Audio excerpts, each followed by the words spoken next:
What are you doing? Oh my god. I don't even know what's going on.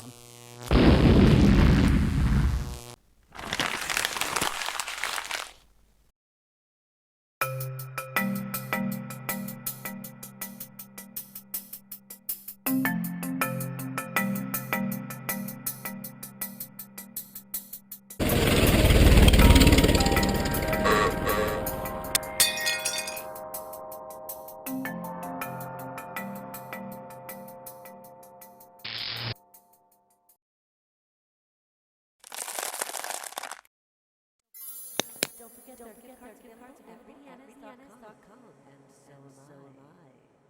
Under your bed. Turn on the light!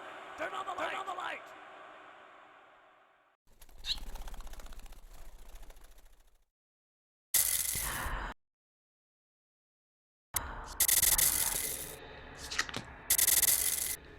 Hi there, Virgo. This is your weekly reading for the week of November 30th.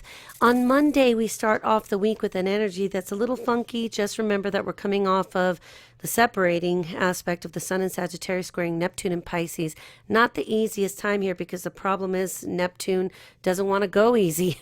Neptune is trying to shine the light on or bring up something that needs to be dealt with, and that's not always the easiest situation. The Sun also in Sagittarius was conjunct Saturn there, and Saturn wants to have control, and Neptune is not allowing it. It's almost like we've got a clash of the titans here, so just know that it could be a little funky at the beginning of the week.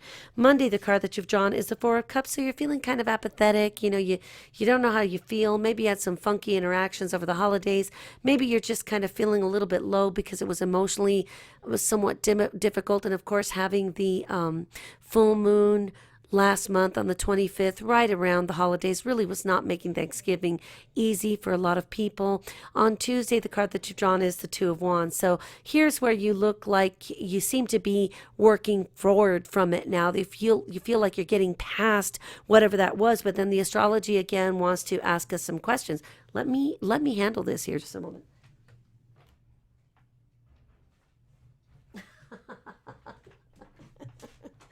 There have to be better ways of getting messages to me. So anyway, Mercury in Sagittarius will trine Uranus in Aries. So Aries being your solar, why am I lost here?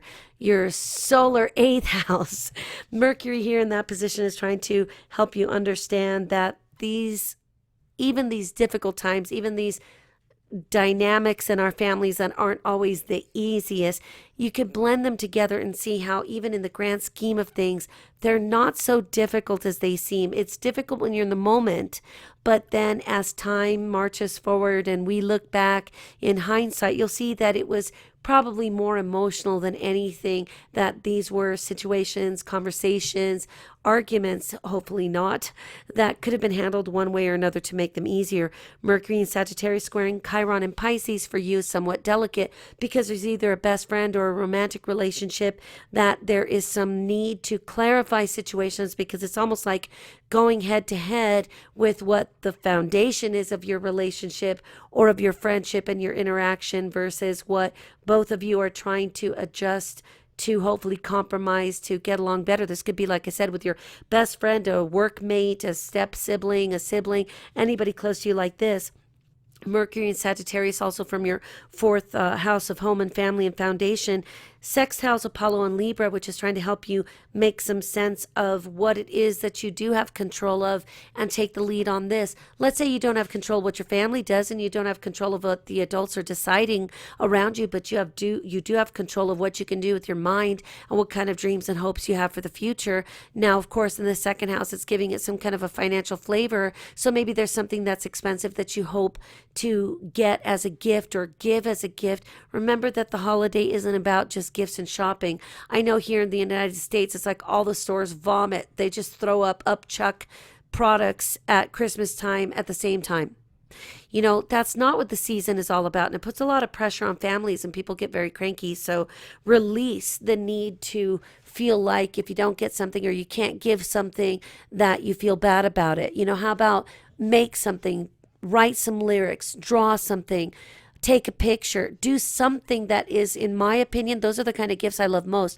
The ones that people make for me. I don't want anything else. I want to see my sons write me little notes. I have an index card that my eldest wrote some really powerful words on for me once. That matters to me. Being thought of matters to the right people. And if somebody can only appreciate you for something that they want from you, I think there's your sign. Also, the sun in Sagittarius in that fourth house is sextiling Ceres in Aquarius. So there is a measure of healing that will come from a power struggle in the house that Aquarius rules for you in solar astrology, which is the sixth house. So again, this could be interactions with your siblings, cousins, neighbors, your best friends, people that are close to you, and that there has to be a compromise to get this relationship to work the way you want it to get it back on track. Wednesday, we have the Page of Cups, and this is basically talking about kind of a surprise revelation or some surprise information. Maybe hopefully you get a surprise and it's a gift, right? It's still possible. It's still doable. You still have Jupiter in your first house. So Mercury in Sagittarius will oppose Psyche and Gemini, trying to give you the idea that even if there are some goals and hopes and dreams that seem very far away from you at this time, blink and it will be that time. So make the best enduring choices that you can. You may think that high school doesn't matter. It really does. This is the training ground in the least for college to know what it is that you need to do. So don't be too hard on yourself if things haven't gone well in school, because you're going to have a chance to figure out where your weaknesses are with compass testing and everything else that happens at the college level. You're not going to be left behind. You're not going to be in classes that are too much for you. So don't worry about that too much, because it seems to be something in your future that you're thinking of already. I'm wondering, how do I get out of this dysfunctional family? Oh my God, Rita says I got to go to college so that I could have degrees, that will help me get jobs that are worth it, that I can support myself and maybe even others in my life. And you're like, when? Soon enough, my dear.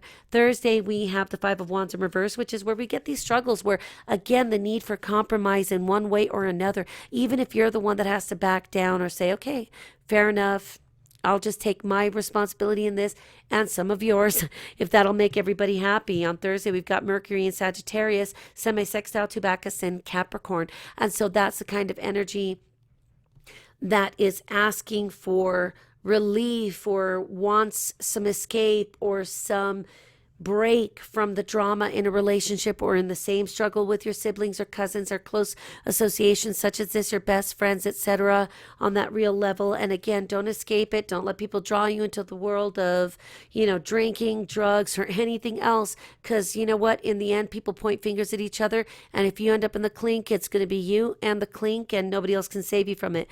I know you're smarter than that, but I just have to deliver it out there for the few people that need this.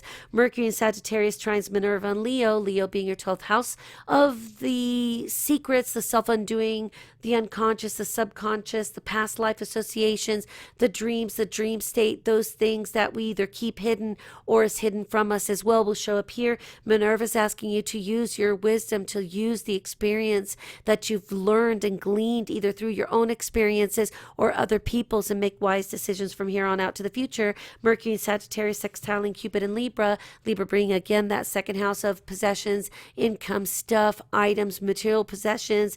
Cupid is saying you may think that you want this Fendi bag, and then even when you save every penny to buy it, you're like, wow, it's a bag, and there it is sitting looking at me. I could have had a knockoff from the swap meet and kicked it 5 times and felt the same about it. So again, remember that Cupid talks to us about short-term pleasures. It isn't going to be sustainable. On Friday, the card that you've drawn is the World card, and this is a card that indicates that there's some cycle, a real cycle of your life is now symbolically coming to an end. And it could be that maybe you're 12 turning 13. I've got audience members that are way young, and they have their permissions, of course, from their families to listen to me. But remember, this is about bridging the gap into a new stage of your life and gently putting the old life into the past and putting it safely into a storage box, or even you can picture in your mind a cedar memory trunk so that you can put things in there that you want to look at one day. Or even if you don't believe that you're ever going to want to look back at your high school yearbooks, you will. It might be harder when it's fresher the younger you are, but the older you get, the more interesting it will be. Mercury in Sagittarius will square Jupiter and Virgo,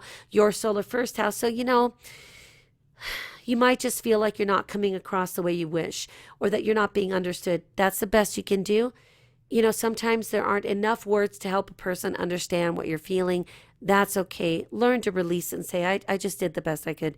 I'm not being understood. And if that's the only thing that you can say, good enough, fair and square. Venus moves into Scorpio, your third house. So your communications will take on more of a sincere and beautiful edge. Maybe you'll just find better words to communicate the way you feel. I know you guys are freaking out looking at the Tower card for Saturday. Don't freak.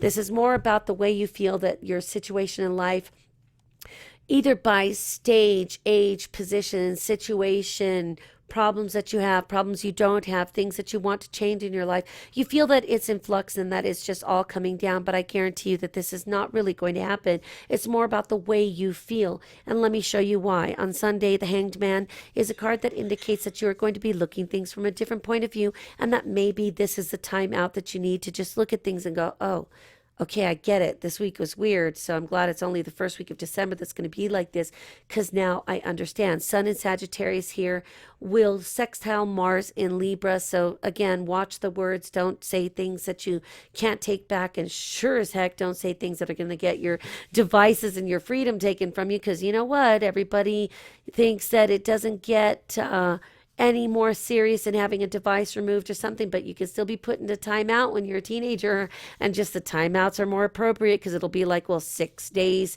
in your room, only going to school, coming back in, no internet, no nothing, and somebody throws you a book of Edgar Allan Poe's stories, and you're like, oh God. So what I'm saying is, don't shoot yourself in the foot. Mercury in Sagittarius squares Hygeia in Virgo, your solar first house, asking you to prevent problems before they start. So like if you're going to tell somebody what you finally just have to say, I'm going to blow up at my stepdad, shh, shh, shh, shh, because what's going to do? Shoot yourself in the foot. Mars and Libra squaring Pluto and Capricorn could again cause some issues there, or show us that there's some need for adjustment and or compromise when it comes to your relationships at home with your siblings or with your cousins or people very close to you, like your best friends, half sisters, half brothers, or step brothers and sisters. And you know what? It really isn't worth all the fuss. It will all blow away very soon. Have a wonderful week, Virgo. I'll be talking to you soon.